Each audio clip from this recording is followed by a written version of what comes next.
ఆపదామపహర్తారం దాతారం సర్వసంపదాం లోకాభిరామం శ్రీరామం భూయో భూయో నమామ్యహం. హరి ఓం. పరమేశ్వర స్వరూపమైన సభకి నమస్కారం. శ్రీరామాయణ ప్రవచనాలు పూర్తయిపోయిన తర్వాత చిట్ట చివర స్వామికి మహాసామ్రాజ్య పట్టాభిషేకం జరిగేటప్పుడు పూర్వం ఎలా అయితే రామచంద్రమూర్తికి రామాయణాంతర్గతంగా పట్టాభిషేకం జరిగినప్పటి సన్నివేశాన్ని వాల్మీకి మహర్షి వర్ణించి ఉన్నారో తదనుగుణంగా జరిపించాలి అని గోపాలకృష్ణ గారికి ఇతర పరమభాగవతులైనటువంటి కార్యకర్తలకి ఒక సత్సంకల్పం ఉదయించింది. అందుకని స్వామి నందిగ్రామం నుంచి అయోధ్య వెళ్ళారు కదా, అలాగే ఆ రోజున రథం మీద స్వామి బయలుదేరి ఒక 10 వీధులలో ఒక్కసారి ఊరిరిగింపు జరిగి, దానికి ముందు ఎలా అయితే రామచంద్రుడు పట్టాభిషేకానికి వచ్చే ముందు కొంతమంది వేద బ్రాహ్మణులు ముందు నడిచి, పిండి వంటలు నడిచి, కన్నెపిల్లలు నడిచి, ఆ వెనక సువాసిని స్త్రీలు నడిచి వాళ్ళ చేతులలో పువ్వులు మొదలైనటువంటి మంగళద్రవ్యాల్ని పట్టుకుని వెళ్ళారో, అలాగే రామచంద్రమూర్తిని పురవీధుల గుండా తిప్పి తీసుకొచ్చి ఆ ఊరిరిగింపు జరిగిన తర్వాత ఇక్కడ మహాసామ్రాజ్య పట్టాభిషేకం యథాశాస్త్ర ప్రకారంగా కలశలు పెట్టి ఆవాహన చేసి చెయ్యాలి అని పెద్దలు సంకల్పం చేశారు.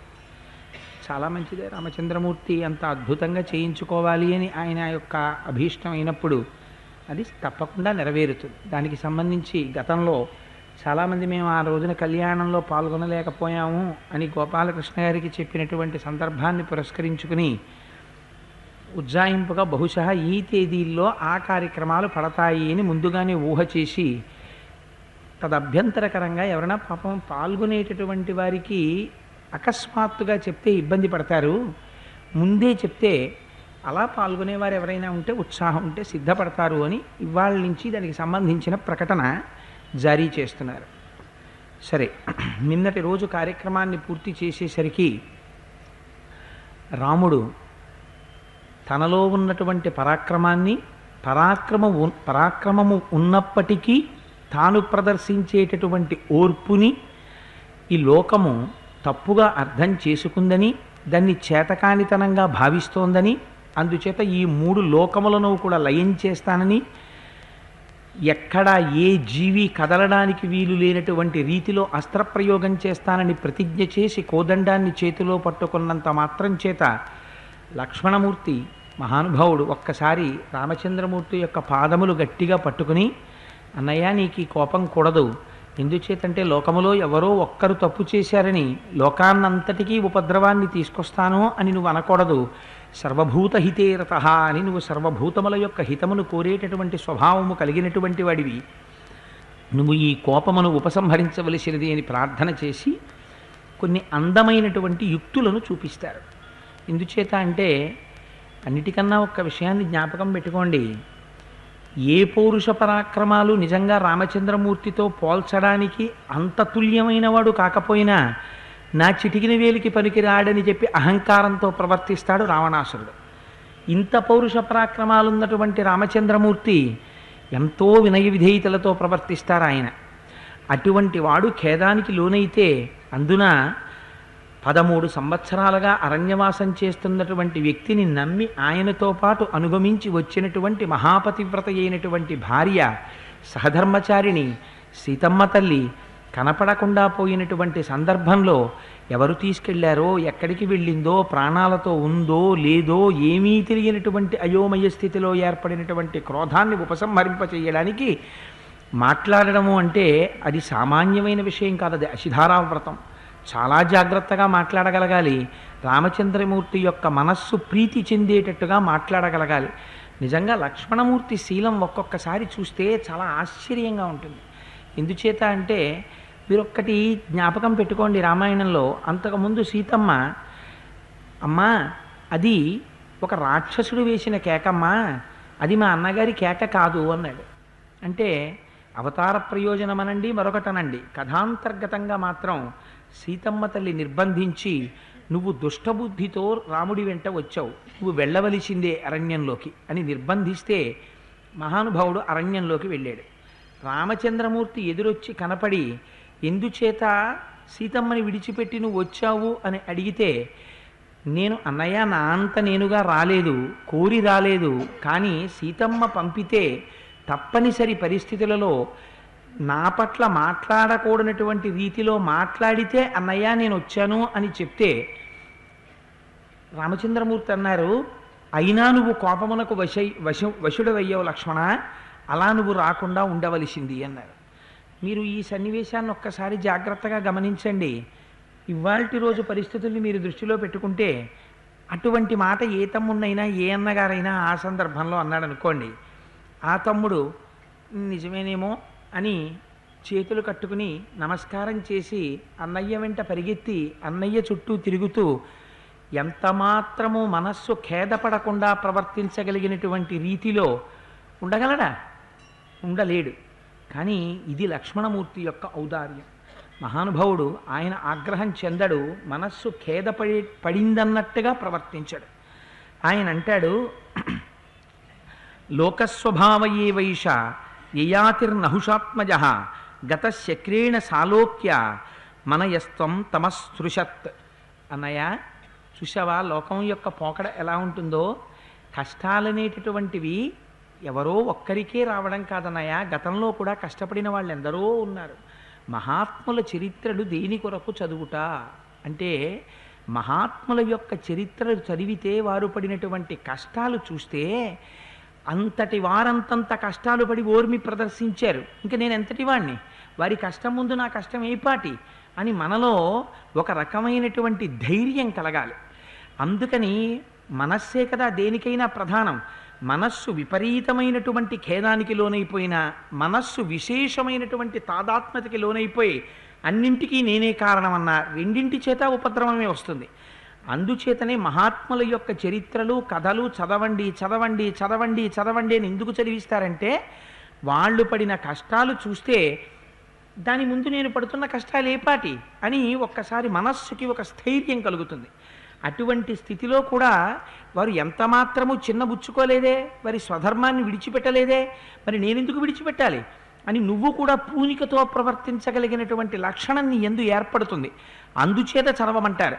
అందుకని లక్ష్మణుడు ఎంత గొప్పగా ఉదహరిస్తున్నాడో చూడండి. లోకము యొక్క స్వభావం అంతే అన్నయ్య, ఎందరో మహాత్ములు జీవితాల్లో కష్టపడ్డారు. కష్టపడకుండా మహాత్ముల జీవితాలన్నీ కూడా ఏదో పరిచినటువంటి పూలపాన్పులు కావు.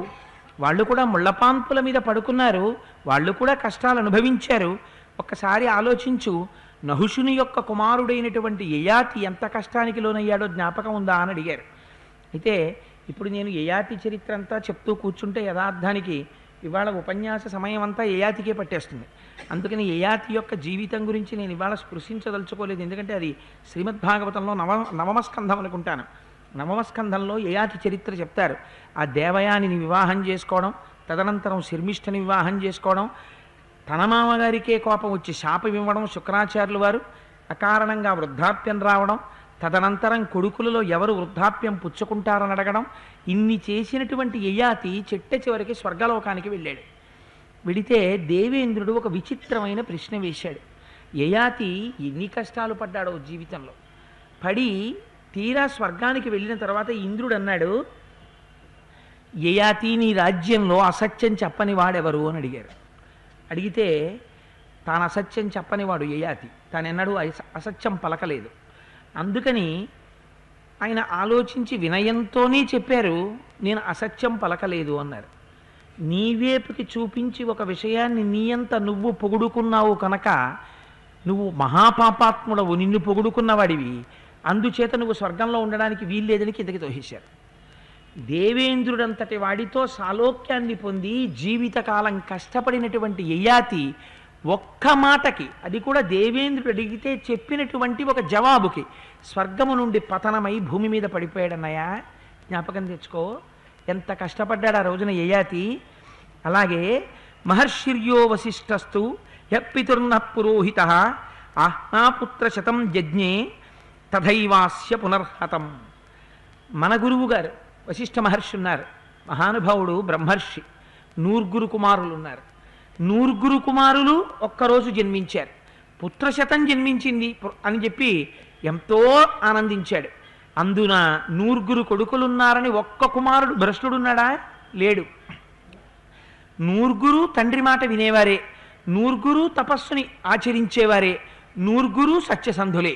అటువంటి నూరుగురు కుమారులు తండ్రిని గౌరవించి మాట్లాడిన పాపానికి ఒకే రోజు శాపానికి గురై శరీరాలను వదిలిపెట్టేశారు. బాలకాండలో విన్నారు కదా, విశ్వామిత్ర మహర్షికి కోపం వచ్చి వాళ్ళందరినీ కూడా అశ్వమాంస నీతాహార ముష్టిక నామ నిర్ఘృణాహ అని శాపం ఇస్తాడు.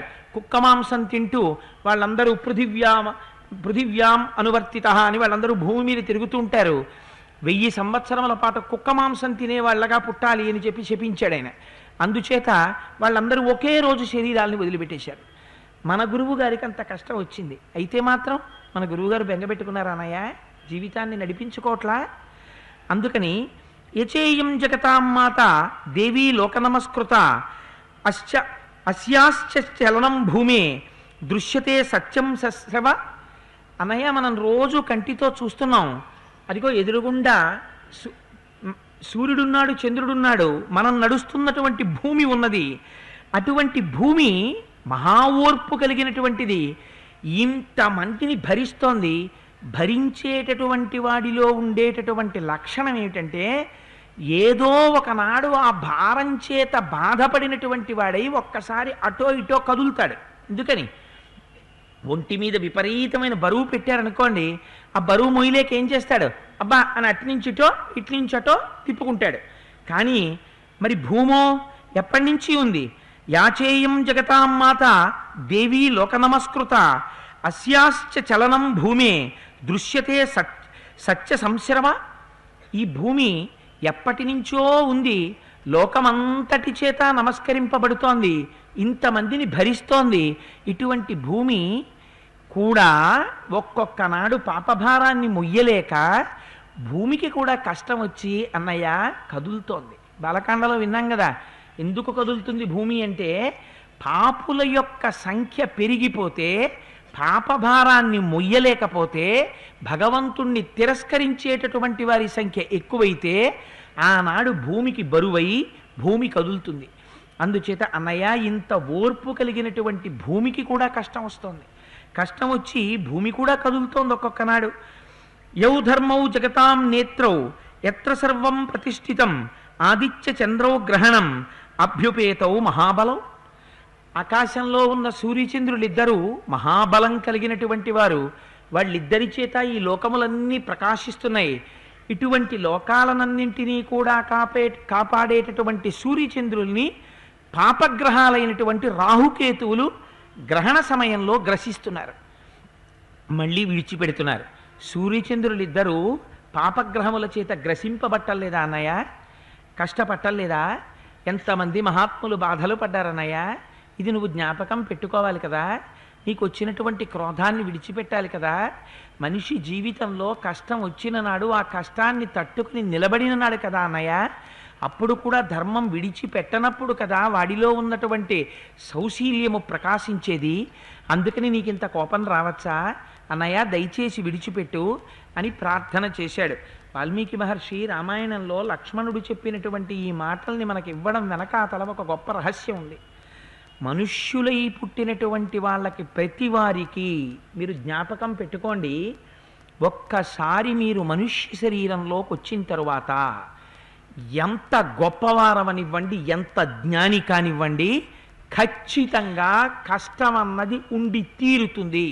కొంతమంది ఒక అమాయకపు ప్రశ్న వేస్తుంటారు, ఏమంటే రమణ మహర్షికి సర్కోమా వ్యాధి వచ్చి ఎడంచేతి మీద పుండు పుట్టడం ఏమిటండి? అంతటి మహానుభావుడు ఆయన ఎవరో బాత్రూంలో జాడి పడిపోయి ఆయనకి నడుము నొప్పెట్టడం ఏమిటండి? లేకపోతే ఆయన ఎవరో అంతటి మహానుభావుడు ఆయనకి ఆపరేషన్ జరగడం ఏమిటండి అంటుంటారు. ఎంతటి మహానుభావుడైనా ఒకసారి శరీరంలోకి వచ్చిన తరువాత ఈ శరీరమునకు కష్టము సుఖము రెండు ఉంటాయి. మనకి జ్ఞానికి తేడా ఒక్క చోటే వస్తుంది. ఎక్కడొస్తుందంటే, కాలోహి బలవాన్ కర్త సతతం సుఖదుఃఖయోహో నరాణం పరతంత్రాణం పుణ్య పాపానుయోగత. అంతా పుణ్యమే చేశామా? పాపం చెయ్యలేదా? పుణ్యము చేశాం, పాపము చేశాం. ఆ కారణం చేత చేసినటువంటి పుణ్యానికి కాలస్వరూపంగా భగవానుడు మీకు సత్ఫలితాన్ని ఇస్తాడు, శుభాన్ని అనుభవిస్తారు.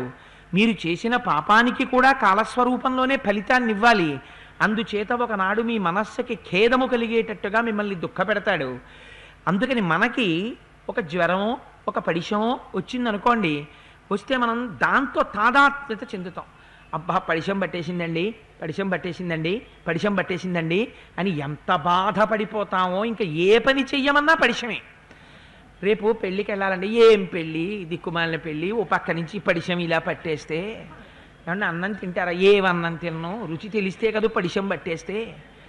ఏమండి కాసేపు రామాయణం చెప్తున్నారట, వింటా, ఏం విన్నాం, ఓ పక్క పడిశంతో చస్తుంటే. ప్రతిదానికి పడిశమే. అంటే అంతగా తాదాత్మ్యత చెందుతాం. జ్ఞానికున్న గొప్ప గుణం ఏమిటంటే, జ్ఞాని సుఖమునకు దుఃఖమునకు కూడా సాక్షిగా ఉంటాడు. ఆ సాక్షిగా ఉండడంలో గొప్పతనం ఉంది. అది ఒక విషయం తెలుసుకోండి, ఇలా చెప్పి నేను జ్ఞానిని అవ్వలేను. అది ఈశ్వరానుగ్రహం ఉంటే ఆ జ్ఞానమునందు నిలబడతాడు. అందుకే అద్వైతము కేవలము అనుభూతి. అద్వైతం is not a bookish knowledge. పుస్తకాలు పెట్టి చదువుకుని తెచ్చుకునేటటువంటిది అద్వైత జ్ఞానం కాదు. అద్వైతం అనేటటువంటిది మీకు అనుభవంలోకి రావాలి.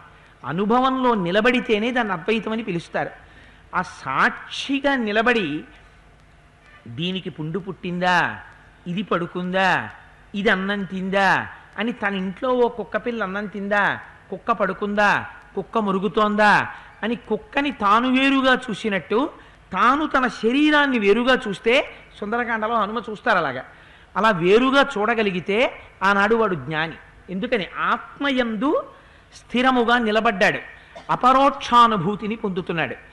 అటువంటి జ్ఞాని శరీరమునకు వచ్చేటటువంటి కష్టానికి సుఖానికి సాక్షిగా ఉంటాడు. అందుచేత మహాత్ములకి రాదా దుఃఖం వస్తుంది శరీరానికి, కానీ జ్ఞాపకం పెట్టుకోండి, వాళ్ళు ఏడవరు. వాళ్ళు ఎందుకు ఏడవరు? వచ్చింది నాకు కాదు, లోపలున్న నేననబడేటటువంటి ఆత్మకి సుఖము దుఃఖము రెండూ లేవరి, ద్వంద్వాతీతమైంది. అది కాల్చపడదు, నరకపడదు, తడపబడదు, అతకబడదు, కొరకబడదు, తినబడదు, అది మొక్కలు చేయబడదు, ఎప్పుడూ అలాగే ఉంటుంది. మరి ఏది బాధలు పడేది? ఇది. బాధపడుతున్న దీన్ని, సుఖపడుతున్న దీన్ని వాళ్ళు సాక్షిగా ఉండి చూస్తారు. అలా సాక్షిగా ఉండి చేసేవాడెవరో, చూసేవాడెవరో వాడు జ్ఞాని.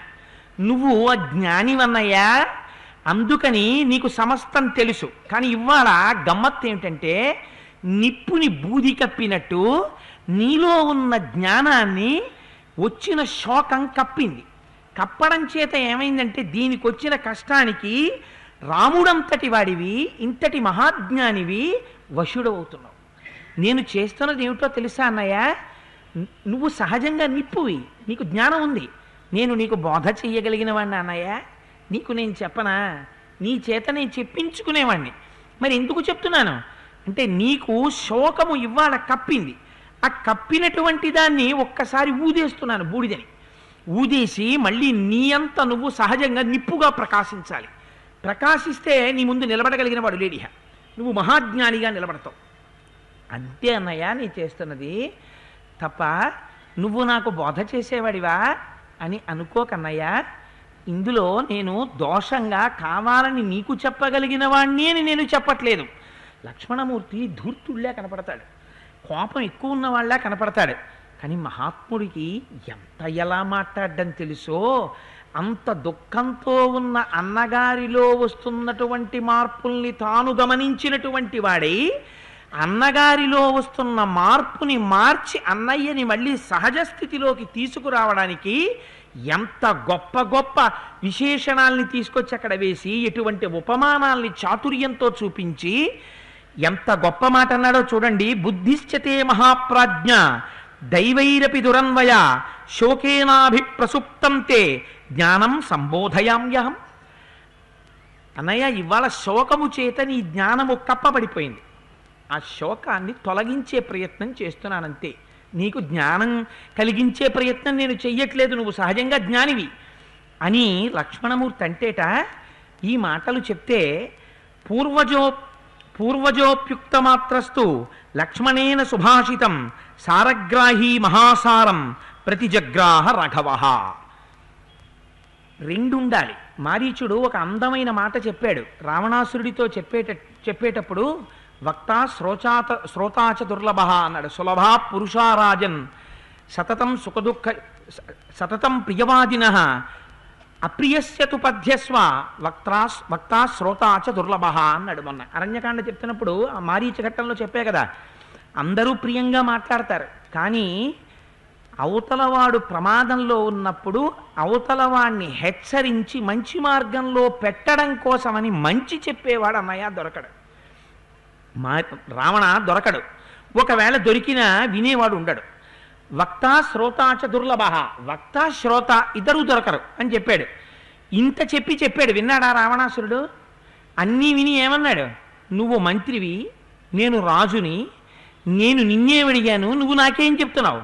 పంచరూపాణి రాజానో ధారయంత్యభితేజసౌ అని అగ్నిర్ వరుణశ్చ సోమశ్చ అని ఆ రోజున పెద్ద నీతి చెప్పాడు. రాజంటే ఏమనుకున్నావు? 5 రూపాల్లో ఉంటాడు. అగ్ని, సోముడు, వరుణుడు, యముడు, ఇవన్నీ రాజు యొక్క స్వరూపాలే. నిన్ను నేను అడిగానా ఇవన్నీ చెప్పమని? నేను చెప్పింది నిన్ను రమ్మని చెప్పానంటే. నువ్వు రాకపోతే ఇక్కడ చచ్చిపోతావు, వస్తే రాముడి చేతిలో చస్తావో చావో తెలియదు అన్నాడు. అందుచేత చెప్పినా వినేవాడు ఉండడు. ఎంత గొప్ప మాట వేసేశారో చూడండి వాల్మీకి మహర్షి. సారగ్రాహి మహాసారం అన్నారు. రామచంద్రమూర్తి సారగ్రాహి. అవతలవాడు చెప్పినటువంటి మాటలలో ఉన్నటువంటి సారమును గ్రహించి తన యొక్క స్వరూపమును దిద్దుకోగలిగినటువంటి గొప్ప శక్తి కలిగినటువంటి వాడు. ఇది మనుష్యులకు ఉండి తీరవలసినటువంటి లక్షణం. ఒక కుక్క ఉందనుకోండి, మీరు ఎన్ని మాటలు కుక్కని కర్ర పెట్టి కొట్టండి, దానికి ఇది తినవలసిన పదార్థము అని అనిపించినప్పుడు ఇంట్లోకి చొరపడకుండా ఉండదు. కుక్క అంటేనే చొరబడుతుంది. ఒక పిల్లి, మీరు ఎన్ని మాటలు పిల్లిని కొట్టండి, అది పాలు కనబడితే పాల మీద మూత తీసేసి పాలల్లో నోరు పెట్టేస్తుంది. కాకి దాన్ని ఎన్ని మాటలు కొట్టండి, అది వంటింట్లోకి చొరబడి ఆ గిన్నె మీద ఉన్న మూత చక్కగా లాగేసి ముక్కందులో పెట్టేసి కావలసిందని తినేస్తుంది. కానీ ఒక మనిషికి ఒక లక్షణం ఉండాలి. తాను తప్పు చెయ్యడం దోషము అని శాస్త్రం అనలేదు. నువ్వు తెలియక తప్పు చేస్తే ప్రాయశ్చిత్తము చేత మన్నింపబడుతుంది. నువ్వు పొందినటువంటి ఆ పరివేదన చేత అది మన్నింపబడుతుంది అని చెప్పింది. అరే నేను ఇంత పొరపాటు చేసేసానురా, ఇంత తప్పు చేశానురా అని నువ్వు లోపల నీ తప్పు తెలుసుకుని దుఃఖపడితే వేరొకసారి అటువంటి పాపపు పని చెయ్యకూడదు అని నిర్ణయించుకుంటే ఈశ్వరుడి యొక్క అనుగ్రహాన్ని ఎందు నిలబడుతుంది అని చెప్పింది. అందుచేత మనిషి ఒక్కడే చెయ్యవలసినటువంటి పని ఒకటి ఉంది. అతను ఒక మంచి మాట అన్నది వినపడితే ఆ మాటని తాను లోపలికి తీసుకొని నిలవపెట్టుకొని తన జీవితాన్ని మార్చుకోవాలి.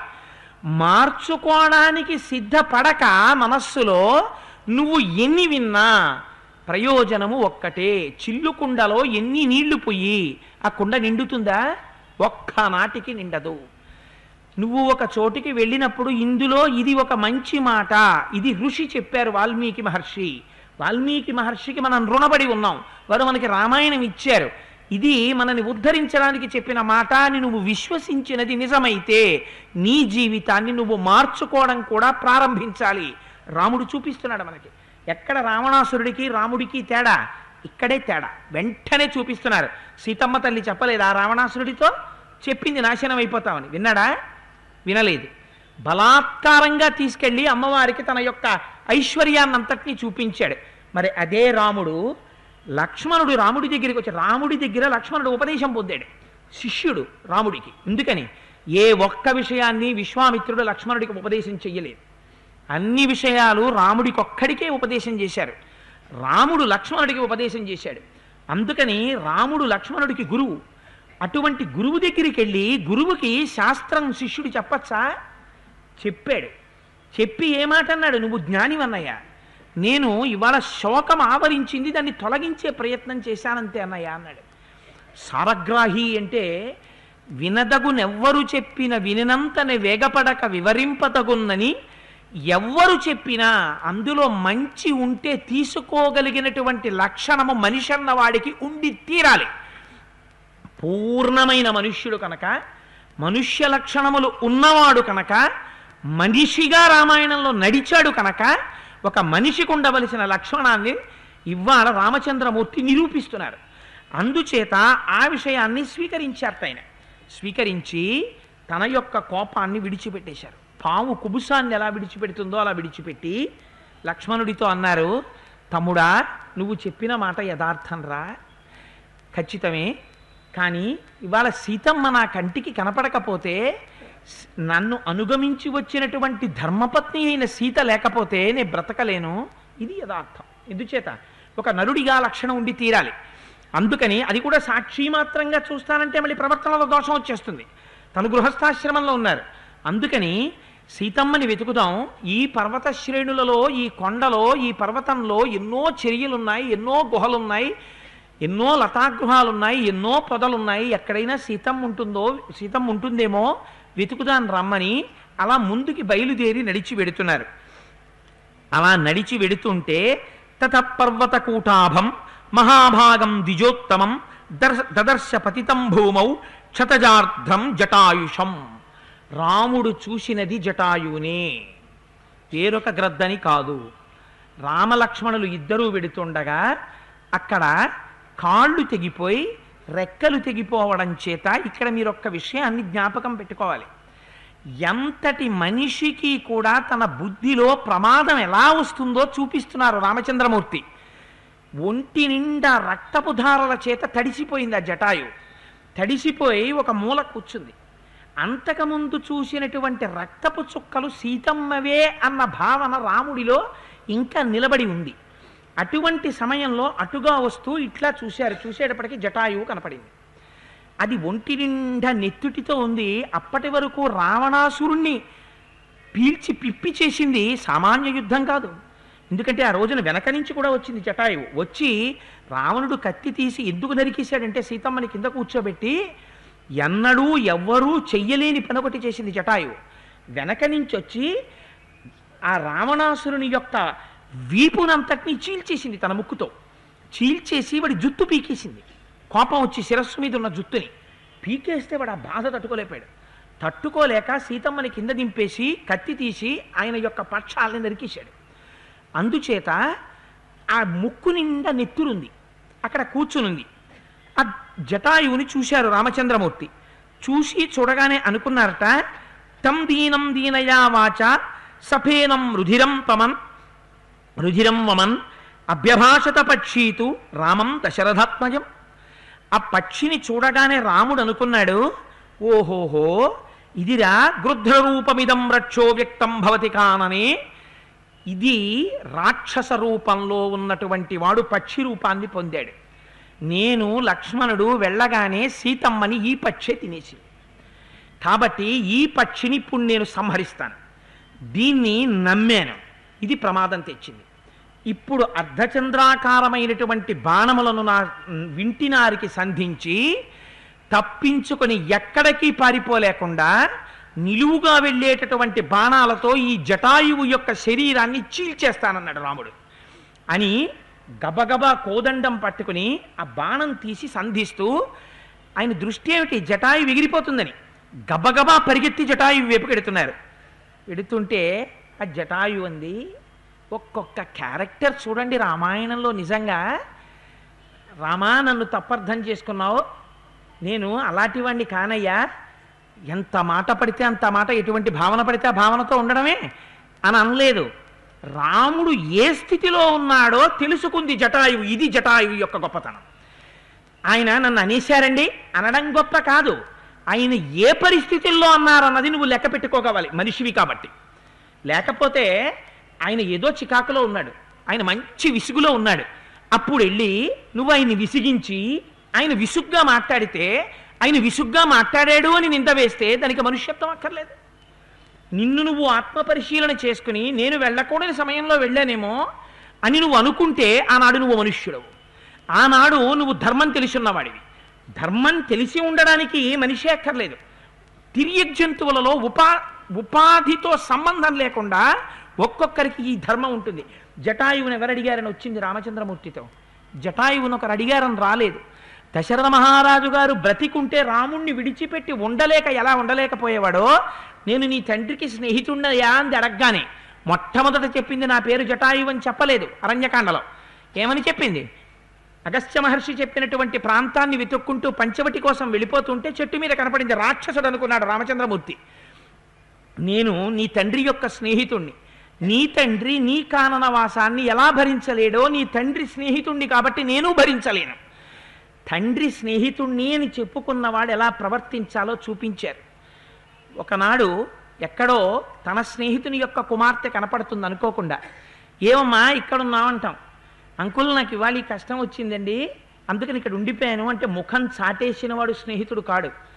అమ్మా ఈవిడ మా స్నేహితుడి కూతురండి అని చెప్పి ఆ పిల్లని చూడగానే తను ఎంత పనిలో ఉన్నా ఆపి తండ్రి ఎలా పిల్లకి సాయం చేస్తాడో అప్పుడు అలా నువ్వు సాయం చేసిన నాడే ఈ పిల్ల తండ్రికి నే స్నేహితుండని చెప్పుకోవడానికి నువ్వు అర్హుడివి. నీ తండ్రికి నే స్నేహితుండంది అంది కాబట్టి తండ్రి ఎలా నిలబడతాడో అలా నిలబడింది. అడగపోయినా నీతో సీతమ్మతో లక్ష్మణుడితో ఉండి కాపాడతాను అంది. రాముడు అడిగాడా వెళ్ళేటప్పుడు? జటాయువుతో చెప్పలేదు, లక్ష్మణుడితో చెప్పి వెళ్ళాడు. జటాయువు గురించి సీతమ్మ ఒక మాట చెప్పింది. జటాయువు కనపడితే వీడు ఓపిక ఉన్నవాడు, చేతిలో అస్త్రం ఉన్నవాడు, రథం మీద ఉన్నవాడు, వీడితో జటాయువు 60,000 సంవత్సరముల వయస్సున్న వృద్ధుడివి, నువ్వు యుద్ధం చెయ్యలేవంది. అంటే జటాయువు చెప్పుకున్నాడు, మనం విన్నారు కదా, నాకు 60,000 సంవత్సరాల వయస్సురా, నేను నీతో యుద్ధం చెయ్యలేను, అయినా నిన్ను వెళ్ళనిస్తాననుకుంటున్నావేమో, నిన్ను వెళ్ళనివ్వనన్నాడు. దేనికి? దేనికి కట్టుబడి? రాముడికి ఆనాడిచ్చిన మాటకి కట్టుబడ్డాడు. రాముడు మాటకి ఎలా కట్టుబడ్డాడో తాను రామునికి ఇచ్చిన మాటకి కట్టుబడ్డాడు. ఇది ధర్మం కాదా? అటువంటి ధర్మమూర్తి రాముడికి ఇవ్వాల వచ్చిన కష్టమేమిటో తనకి తెలుసు. సీతమ్మని ఎత్తుకుపోయాడు రావణుడు అన్న విషయం స్పష్టంగా తెలుసున్నవాడు అక్కడ జటాయువు ఒక్కడే. తెలుసున్న జటాయువు బాణం పట్టుకుని రాముడు పరిగెత్తుకొస్తుంటే ఈ స్థితిలో రాముడు అలా ఉండడం అన్యాయం కాదు అని తెలుసుకోకుండా తిరిగి వ్యగ్రతతో జటాయువు మాట్లాడతాడా? అలా మాట్లాడితే తండ్రి అవుతాడా? కొడుకు ఖేదపడి కష్టంలో తండ్రి మీద నోరెత్తినా ఆ తండ్రి ఎలా నిగ్రహించుకుంటాడో, వీడు కష్టంలో ఉన్నాడురా ఇలా మాట్లాడుతున్నాడు, ఇది వాడి స్వరూపం కాదు, నా కొడుకు అలా మాట్లాడు, ఇవాళ నా కొడుకు ఇంత కష్టంలో ఉన్నాడు, ఆ కష్టంలో నా మీద విసుక్కున్నాడు అని కడుపులో పెట్టుకున్న తండ్రిలా జటాయువు ఎలా ఎందుకు ఇచ్చారు సర్టిఫికెట్? రామచంద్రమూర్తి జటాయువుకి సర్టిఫికెట్ ఇవ్వడానికి కారణం, జటాయువుకి మోక్షం ఇవ్వడానికి కారణం, మోక్షం అనడానికి కూడా లేదు, గచ్చలోకమనుత్తమ అన్నారు, ఉత్తమమైన లోకాలకు వెళ్ళమన్నారు. అందుచేత ఎందుకు ఇచ్చారో ఈ సన్నివేశాన్ని చూపిస్తారు వాల్మీకి మహర్షి. మీకు మొట్టమొదటి నుంచి నేను ఒక మాట చెప్తున్నాను, మహర్షికి తీర్పులు చెప్పే అలవాటు లేదు రామాయణంలో. ఆయన తీర్పులు చెప్పరు. మీరు కథాగమనాన్ని గమనిస్తూ మీరు మానసిక దర్శనం చెయ్యాలి. దర్శనం చేస్తే పాత్రల యొక్క ఔచిత్యం ఏమిటో మీకు అర్థమవుతుంది సంభాషణ. అందుకని జటాయు అన్నాడు, యాయోషధిమివాయుష్మన్ అన్వేషసి మహావనే సాదేవీ మమచ ప్రాణ రావణేనో భయం హృతం. ఎంత గొప్ప మాటో చూడండి. ప్రాణం పోయే ముందు కూడా అరణ్యంలో దేని గురించి వెతుకుతారు? వెతికేవాళ్ళు ఓషధుల గురించి వెతుకుతారు. ఎందుకు వెతుకుతారు? ఓషధి ఏం చేస్తుంది? వచ్చిన రోగాన్ని పోగొట్టి స్వస్థతనిస్తుంది. ఎక్కడుంది రోగం? రోగం మా ఇంట్లోనూ నేను ఇక్కడ ఉండం. రోగి రోగము కలిసి ఉంటాయి ఎప్పుడును. రోగం ఏం చేస్తుంది? చాలా సంతోషాన్ని ఎప్పుడూ ఇవ్వదు. రోగం ఎప్పుడూ బాధే పెడుతుంది. అందుకని బాధయే రోగము యొక్క స్వరూపం. బాధకి రోగానికి తేడా లేదు. లేకపోతే రోగం వచ్చిన వాళ్ళందరూ తొందరగా దాన్ని పంపించేద్దామని ఎందుకు చూస్తారు? రోగం సుఖస్వరూపం అనుకోండి, ఎవరు పంపించారు. అసలు డాక్టర్ గారు కనపడితే నాకేం లేదండి అంటాడు. రోగమే దుఃఖస్వరూపము. అటువంటి దుఃఖస్వరూపమైనటువంటి రోగం పోగొట్టడానికి ఏది ఉండాలి? ఓషధి ఉండాలి. ఇవాళ సీతమ్మని దేంతో పోల్చారంటే ఓషధితో పోల్చాడు జటాయువు. ఎందుకని? ఆ ఓషధి పక్కన లేకపోవడమే నీకు ఇవాళ దుఃఖం వస్తోంది. దుఃఖం అనే రోగం, రోగానికి దుఃఖానికి తేడా లేదు. అందుకని ఓషధి కావాలి. ఇవాళ నువ్వు మహారణ్యంలో ఓషధి కోసం వెతికినట్టు వెతుకుతున్నావు సీతమ్మని. ఎంత అర్థం చేసుకుని మాట్లాడండి ఈ మాట. ప్రాణం పోయేటప్పుడు ఇది అనడానికి ఎంత సంస్కారం ఉంటే నోటి వెంట ఈ మాట వస్తుంది. తన మీదకి బాణాలు పట్టుకొస్తున్నవాడి మీద ఏమి జటాయు, ఎన్ని మాటలు నమస్కారం చెయ్యాలి మహానుభావుడికి. పక్షి అయితే మాత్రమే. ఆ జటాయువును అర్థం చేసుకున్నవారు, జటాయువుకు అటువంటి పద్యాలు రాసిన వారు కల్పవృక్షంలో విశ్వనాథ సత్యనారాయణ గారి. అందుకని మహానుభావుడు ఆ జటాయువు అన్నట్ట, నువ్వు ఏ ఓషధి గురించి ఈ మహారణ్యంలో వెతుకుతున్నావో అటువంటి ఓషధీ స్వరూపమైన సీతమ్మని, నా ప్రాణాల్ని రెండిటిని పట్టుకుపోయినవాడు రావణాసురుడయ్యా అన్నారు. నేను కాదు రామా అనలేదు.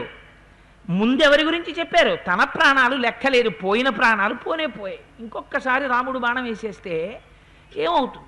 రాముడి చేతిలో పోతాడు. దాని గురించి ఆయనకి బాధ లేదు, పాపం కోపంలో ఉన్నాడు, వేస్తే వేయి నీ బాణం.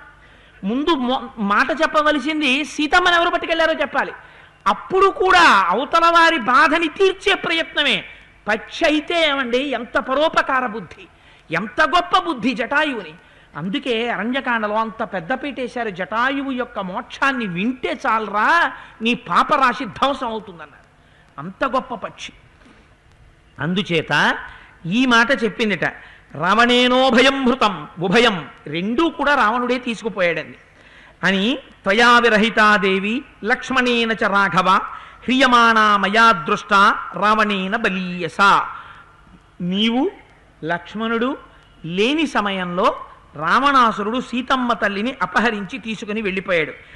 పరిశ్రాంతస్య మే పక్షే చిత్వా ఖడ్గేన రావణ సీతామాదాయ వైదేహి ఉత్పపాత విహాయసం రక్షసా నిహతం పూర్వం నమాం హంతుం త్వమర్హసి. నాయనా రామ, సీతమ్మను అపహరిస్తుంటే రావణాసురుడితో యుద్ధం చేశానయ్యా, నా శక్తి మేర అడ్డుపడ్డాను. ఇదిగో రావణుడి రథాన్ని పడగొట్టాను, సారథిని పడగొట్టాను, ధ్వజాన్ని పడగొట్టాను, ఛత్రచామరములను పడగొట్టాను, వాడికి వింజామరలు వీచేవాళ్ళని పడగొట్టాను. కానీ అదిగో ఆ పిశాచముఖం కలిగిన గాడిదల్ని పడగొట్టాను. పెద్దవాణ్ణి కదా, వాడిని నిగ్రహించలేకపోయానయ్యా. ఆకాశ మార్గంలో సీతమ్మని ఎత్తుకుపోతూ ధూళిని మేఘాలని సృష్టి చేశాడు. నా రెక్కలు కోసేశాడయ్యా కత్తితో, నా కాళ్ళు నరికేశాడయ్యా. అందుకని నేను ఇంకేమీ చెయ్యలేకపోయాను అంటూ ఒక మాట అంది. రక్షసా నిహతం పూర్వం నమాం హంతుం త్వమర్హసి. రామా, నేను చచ్చిపోయానయ్యా, ఇంకొక్కసారి చంపకు అంది. ఏమి మాట అండి ఆ మాట! నిజంగా బాణములకు చచ్చిపోతానన్న భయమైతే ఆ పక్షి మాట అంటుందా? ఎందుకు ఇంకొక్కసారి చంపకంది? నేను సీతమ్మని తినేశానేమోనన్న భావం నీలో పెట్టుకోకు రామా. దానికి ఇంకొక మాట చచ్చిపోతాను, ఇంకా ఆ భావం నీలో ఉండకూడదు. ఎంత గొప్ప మాట, ఎంత ఔదార్య బుద్ధి, ఎంత ప్రీతి, ఎంత ప్రేమ, ఎంత భక్తి, ఎంత ధర్మం ఒక పక్షి అయితే మాత్రం. ఇది చూశాట రాముడు. నిజంగా ఆ సమయంలో ఎంత విచలితుడైపోయి ఉంటాడో, అంత ధర్మమూర్తి, అంతటి ప్రాజ్ఞుడు, అంతటి మహాజ్ఞాని. అందుకే అన్నాడు లక్ష్మణుడు, అన్నయ్య శోకం బూది కప్పుతోందన్నయ్య, ఇవాళ నీ జ్ఞానాన్ని తొలగించే ప్రయత్నం చేస్తున్నానన్నాడు. బూది కప్పితే నిప్పు కూడా ప్రకాశించదు. శోకం ఆవరిస్తే ఒక్కొక్క నాడు తనకు అపకారం చెయ్యనివాడు అపకారం చేసిన వాళ్ళ, ఉపకారం చేసినవాడు అపకారం చేసిన వాళ్ళ కనపడతాడు. చాలా కోపంతో, చాలా వ్యగ్రతతో ఉన్నాడు అనుకోండి, భార్య ఎవరి పేరు చెప్తే వాడినే తిరుగుతుంటాడు. అబ్బో ఇవాళ ఈయన మూడు బాగులేదంటుంది. ఏమిటి దాని అర్థం? ఎవరి పేరు చెప్పినా ఆ రోజున చీకటి కోణాన్ని స్పృశిస్తూ ఉంటాడు. ఎందుకని?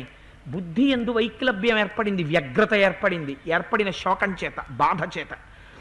అందుకని గృధ్రరాజం పరిశ్వస్య పరిత్యజ్య మహద్ధను నిపపాతా వశో భూమౌ రురోద సహలక్ష్మణ. ఆ రచన వాల్మీకి మహర్షికే చెల్లిందండి. నా మోహం 7 రోజుల్లో అరణ్యకాండ నేను చెప్తే నేను అంతకన్నా పాపం చేసిన వాడిని ఇంకెవడుంటాడు ప్రపంచంలో. కానీ చెప్పాలి కాబట్టి పూర్తి చేయడం. కానీ ఎప్పటికైనా నేను రిటైర్ అయిపోయిన తర్వాత ఈశ్వరుడు నాకు ఆయుర్దాయం ఇచ్చి నా చేత చెప్పించే వైభవం ఇస్తే 5 ఏళ్ళు రామాయణం. అందుకని గృధ్రరాజం పరిశ్వస్య పరిత్యజ్య మహద్ధను. ముందు చేసింది ఏమిటిట? గృధ్రరాజం పరిశ్వస్య. ఆ చేతిలో ధనస్సుందన్న విషయాన్ని మరిచిపోయాడు. ఇప్పుడు చేతిలో ధనస్సుని విడిచిపెట్టి కౌగిలించుకున్నాడు అనుకోండి, అది వేరు. మీరు చేత్తో అమ్మ గంజి వారుస్తూ ఉంటుంది, అన్నం, పిల్ల అమ్మా అని అరిచింది, అరిచిన తర్వాత గంజంతా వార్చేసి అప్పుడు పరిగెడుతుందా? గంజి వారుస్తున్నటువంటి గిన్నెని ఢామ్మని అలా వదిలేసి పరిగెత్తికి వెళ్ళిపోతుందా? అలా గంజి వారుస్తున్న గిన్నెని వదిలేసి వెళ్ళిపోతుంది. లేకపోతే తన స్నానానికి వెడదామని చెప్పి చేతిలో ఏ సబ్బు, తువ్వాలు, చీర పట్టుకుని వెడుతున్నది అవి పట్టుకుని పరిగెడుతుంది. రక్షించడానికి సబ్బు పనికి వస్తుందా, చీర పనికి వస్తుందా, తువ్వాలు పనికి వస్తుందా? ఎందుకు పనికి వస్తాయి అవి? అంతే, అలా పట్టుకు పరిగెడుతుంది. అలా కోదండంతో ఉన్నవాడు కోదండంతోటే వెళ్ళి జటాయువు మీద పడి గట్టిగా కౌగిలించుకుని ఏడ్చేట. ఆ ఏడుస్తున్నప్పుడు చేతిలోంచి కోదండం విడిపోయింది. అంటే శోకము చేత తెలియక కోదండం చేతి నుంచి విడువబడింది. అంటే ఇప్పుడేమైంది? ఏ కోదండాన్ని ప్రయత్నపూర్వకంగా పట్టుకున్నాడో ఆ ప్రయత్నాన్ని ఇప్పుడు గృధ్రరాజు మీద ఏర్పడినటువంటి ప్రేమ చేత, ఆ తాదాత్మ్యత చేత, ఆయన యొక్క గుణముల చేత ఆకర్షింపబడి అన్నీ మరిచిపోయి ఆయన మీద పడి కౌగిలించుకుని ఏడుస్తున్నాడు. లక్ష్మణుడికి ఒక లక్షణం ఉంది, ఆయన ఏడిస్తే ఆయన ఏడుస్తాడు అంతే. అన్నయ్య శోకం తన శోకం, అన్నయ్య సుఖం తన సుఖం. అలాంటి తమ్ముడు ఎక్కడుంటాడండి ఈ ప్రపంచంలో? ఎక్కడో ఉన్నారేమో మహానుభావులు, నాకు తెలియదు. అన్నయ్య ఏడిస్తే తను ఏడిచి, అన్నయ్య నవ్వితే తను నవ్వి, అన్నయ్య కారణంగా తను ఏమన్నా దాన్ని వెంటనే మనసులోంచి అవతలకి తీసేయడం కాదు, నిలబడకపోవడం. తీసేయడం అంటే మళ్ళీ కొంతసేపు నిలబడి తను తుడుచుకోవడం. అసలు అది నిలబడకుండా ఎప్పుడూ ప్రీతి మాత్రమే ఉండి ఆ అన్నయ్య వెంటే తిరుగుతూ ఉండేటటువంటి పాత్ర వాల్మీకి సృష్టించారు. రామాయణంలో వచ్చింది తప్ప ఎక్కడుంటాడు ప్రపంచంలో అటువంటి తమ్ముడు? లక్ష్మణ అని పిలువ అని మహానుభావుడు లక్ష్మణుడు లక్ష్మణుడే. అంచేత ఇద్దరూ కలిసి వెళ్ళి ఆ జటాయువు మీద పడి ఏడుస్తున్నారు. అప్పుడు అంటాడు రాముడు, ఇది శోకానికి పరాకాష్ఠ కింద చెప్తారు. ఈ శ్లోకాన్ని పెద్దలు ఏం చెప్తారంటే, అబ్బాయి ఎప్పుడైనా నాకు రాకూడనంత కష్టం వచ్చింది అనుకుంటే ఈ శ్లోకాన్ని నువ్వు బట్టి పట్టేసేయి. ఇప్పటి మాటలో చెప్పాలంటే బట్టి పట్టేసి ధారణ చేసేసి ఎప్పుడైనా నాకు చాలా కష్టం వచ్చేసింది అనుకుంటే ఈ శ్లోకాన్ని ఒక్కసారి జ్ఞాపకం చేసుకో అని చెప్తారు. రామచంద్రమూర్తి అంతటి వాడి నోటి వెంట వచ్చింది ఈ శ్లోకం. ఆయన అన్నాడు లక్ష్మణుడి వంక చూసి, రాజ్యాద్భ్రంశో, తమ్ముడా రాజ్యం పోయింది, పెద్దవాడిగా పుట్టాను, అన్ని గుణములతో ఉన్నవాడిని. రాముడు తనని తాను పొగుడుకోలేదు, అలా చెప్పలేదు, నేను చెప్తున్నాను. కాబట్టి రాజ్యము తనంత తానుగా నాకు రావాలి, కానీ రావలసిన రాజ్యం రాకుండా పోయింది. అయితే రాముడికి రాజ్యం అంటే అంత ప్రీత ఎందుకు అస్తమానం రాజ్యం పోయింది రాజ్యం పోయింది రాజ్యం పోయింది అండం? అంటే క్షత్రియుడు అయినటువంటి వాడికి తనలో ఉన్నటువంటి శక్తి చేత చాలామందిని కాపాడగలిగినటువంటి లక్షణం ఎప్పుడు ఉంటుందంటే రాజుగా ఉన్నప్పుడు. నాకు పేరు చెప్పడం ఇష్టం లేదు, కానీ సభాముఖంగా ఇందులో రికార్డింగ్ ఒకటి అవుతోంది, మళ్ళీ కొంతమందిని నేను పొగిడాను అని అనిపించుకోవడం ఎందుకు. నాకు తెలిసి ఈ ఊళ్ళోనే ఒక ఆఫీసర్ గారు ఒక తల్లి ఉండేది. ఆ తల్లి ఒకనొకప్పుడు డిప్యూటీ కలెక్టర్ కస్టమ్స్గా సెలెక్ట్ అయ్యారు మెడ్రాస్లో. ఉన్నప్పుడు ఆవిడ కస్టమ్స్లో డిప్యూటీ కలెక్టర్గా ఉంటే, కస్టమ్స్లో డిప్యూటీ కలెక్టర్గా చేసుకోవచ్చుగా, ఫ్రెష్ రిక్రూట్మెంట్, హాయిగా అందులో జాయిన్ అయ్యారు. నాతో ఒకసారి మాట్లాడుతూ ఆవిడ అన్నారు, నేను ఎందుకు వదిలేశానో తెలుసా కోటేశ్వరరావు పోస్టు, అందులో హ్యూమన్ ఎలిమెంట్ లేదండి అన్నారు. నేను I cannot forget that statement till date. అది నిజంగా ఒక మనిషి యొక్క జీవితంలోని అనుభవంలోంచి వచ్చిన మాట. ఒక్కొక్కరు మాట్లాడే మాట జీవితంలో అలా చిరస్థాయిగా జ్ఞాపకం ఉండిపోతాయి. ఇవాళ మా రమణారావు గారు అమ్మాయిని పెళ్లి కూతుర్ని చేస్తుంటే అక్షతలు వేద్దామని వెళ్ళాం. వెడితే అక్కడ డాక్టర్ గారు ఎవరు, జగదీశ్వరి గారు, డాక్టర్ జగదీశ్వరి గారు కనపడి మాట్లాడుతూ అన్నారు, కోటేశ్వరరావు గారు